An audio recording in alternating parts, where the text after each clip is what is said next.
Hi friends, my name is Josie and I'm a librarian with Deschutes Public Library. Today we're going to do a simple weaving project made of paper. Your project will end up looking like a box like this when we're all set, maybe something like this. And you can use it to put things in or carry things around. I just want to talk about weaving a teensy bit before we get started. There's a lot of woven things in the world around us. Maybe you have a kitchen rug that's woven. Maybe you have some clothing that's woven. You can weave out of a lot of different things and make a lot of different woven items. Some people weave with dried grass, so I just wanted to show you some dried grass. Some people weave with pine needles. They make amazing baskets with pine needles. So there's a lot of things that you can weave with. Once you get the very basics down, you can expand on that. So today, like I said, we're making a little box and we are just using strips of paper. Now, you can use different colors. I have yellow and blue here. I just used that so you could see how the different strips were being used. But if you want to use the same color, you only have one color, that's a-okay too. So today we have strips of paper for our supplies. I used a stapler, but you could use tape or glue as well.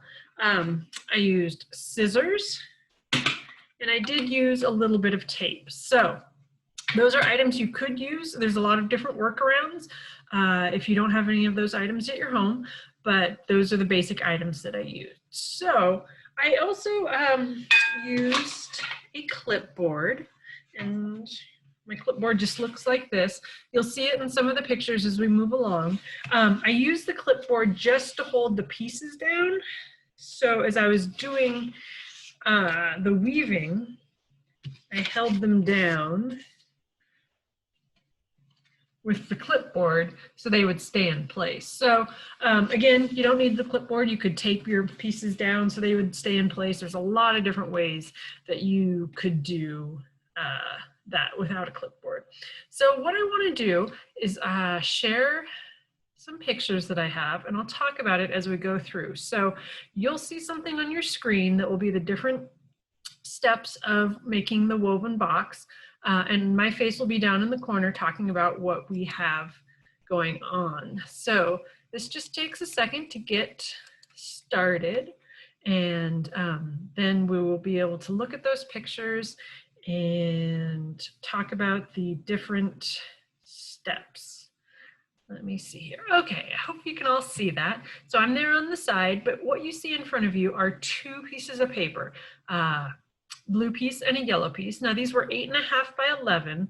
So what I did is I cut 1-inch strips off of both of my different colors so that you could see the contrasting color. Again, you can totally use the same color. You don't need to use different colors, but that's what I did. I cut the strips 1 inch wide. So if you have a ruler, you can measure out 1 inch wide. It's best if you make them all the same size, but you don't have to make them 1 inch wide. Now, for the main part of the basket, I needed 3 yellow and 3 blue to make the base. And then the walls or the sides of the basket, I needed 4 of one color. I chose blue, but you could choose whatever you wanted to do. So I laid 3 strips out on my clipboard, and you see those people or those pieces at the top that make a T. That's just to hold it snug. If your clipboard's stronger than mine, you don't need to use that. But 3 long pieces, so these are all 11 inch because that's the size of the paper I had, by 1 inch, and 1 inch is the important part. So I laid them out parallel next to each other. They're supposed to be in straight lines with no gaps or very small gaps in between them for weaving. So that was their first step, was to lay out those 3 colors. The next step is to take a strip and put it perpendicular. That means at a right angle. That means cross. Just cross one color under one of my strips of paper. It's going to go over the next strip. And you'll see in the next picture, it's going to go under the next strip. So weaving is just going back and forth, over, under, over, under, over, under, until you get to the end. So here the yellow is under the blue and over 2 other blue pieces. But as soon as I go to the next shot, you can see it's over the middle piece and under the two outside pieces. This is the first step of weaving. So when you go on to the next step, you just want to do the exact opposite of what you did the first time. So if you did over, over, you're going to do under, over, under. Say that 10 times fast. So you can see here on the top yellow piece, I went under the blue, over the blue, under the blue. On the next yellow one, I went over the blue, under the blue, over the blue. So that's 2 rows. Now then, with the third row, it's the exact opposite again. Under the blue, over the blue, under the blue. And if you can see my little picture in the side, you can see that's what the base or the bottom of the box ended up looking like. So next, we want our box to have walls. We're not making a rug, we're making a box. So we want it to have walls. You need to keep everything nice and snug, so no slipping around, and then go ahead and fold up the extra pieces that aren't part of your base, that aren't part of your bottom of your box. So you fold each one up right along the piece that it's next to. So you can see I folded up those yellow pieces so that they're kind of standing. They'll stand a little bit better once they get woven in, but they're kind of standing. And then I went around and folded the blue pieces. And you can see it's a little bit messy maybe, but everything should be folded, have a nice seam folded up. Next, you're gonna wanna start weaving around the sides. Let's see what that picture looks like. So when you weave around the sides, you actually need longer strips of paper.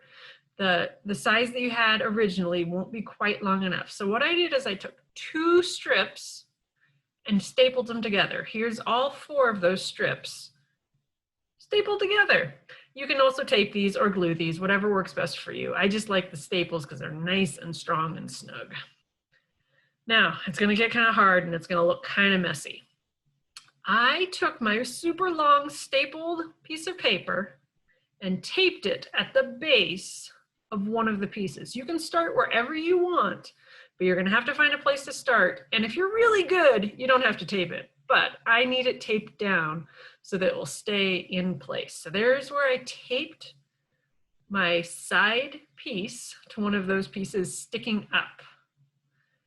And I wanted to show you this one. It looks like a complete mess. It looks like it almost fell apart. That's okay, because this is only, let's see, 6, 7, 8, 9, 10, 11 pieces of paper. If it all falls apart, you can start over and do it all again. So I just wanted to show you that, keep trying. If it ends up looking like this, you can still get to the end. Sometimes it's messy, but that's okay.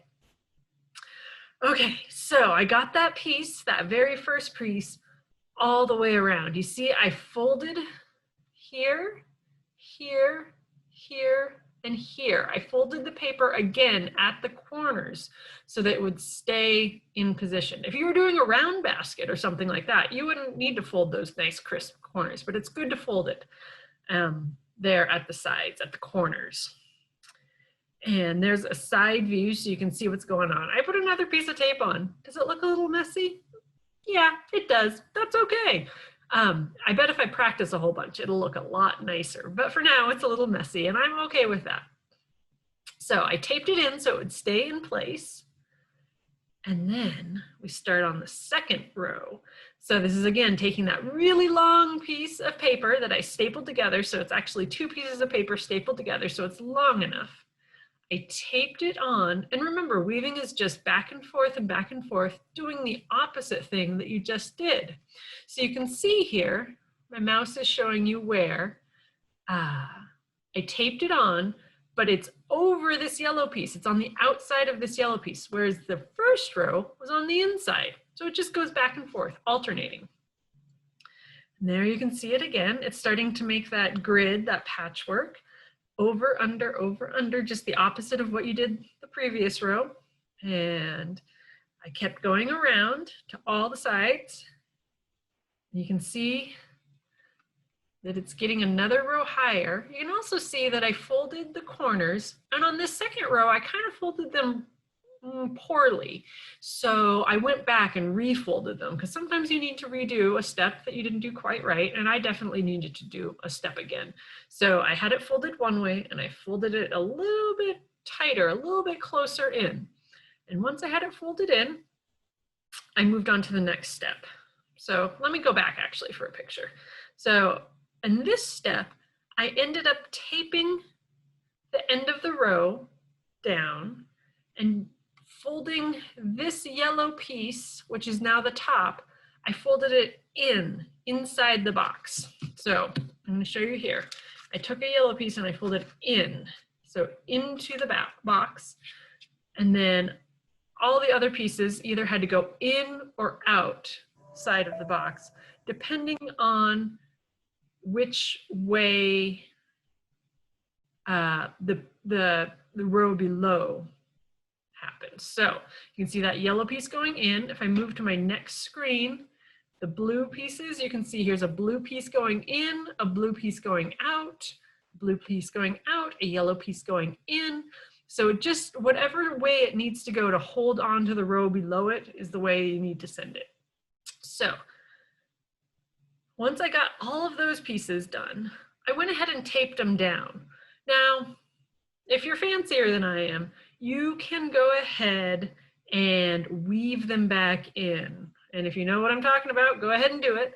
But that would be a little more advanced than what we're doing today. So I just went ahead and taped them all in. Okay, so there's one being taped down.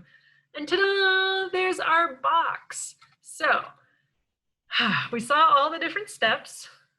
And oops, we saw all the different steps and we ended up with a nice little box. I'm going to stop the screen share so you see me again.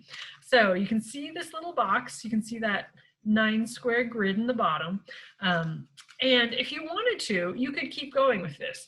If you had extra pieces of paper, you could attach a handle so that you would have a carry-on box. If you want to make it taller, you don't have to tape. So I tape the sides down. You could keep these sides up and add a whole nother row to make it taller. There's a lot of different things you can do, but it's really simple. You probably have the items at home. You just need paper and something sticky being tape, glue, or staples to make things stick. Or once you get really good at it, you won't need any of those sticky things and you can go ahead and just weave and tuck things in. So here's our wonderful box for today, our paper box. And thanks for joining us today and have a wonderful day. We'd love to see your results, so please send them to us or tag us on social media. Thanks. Bye.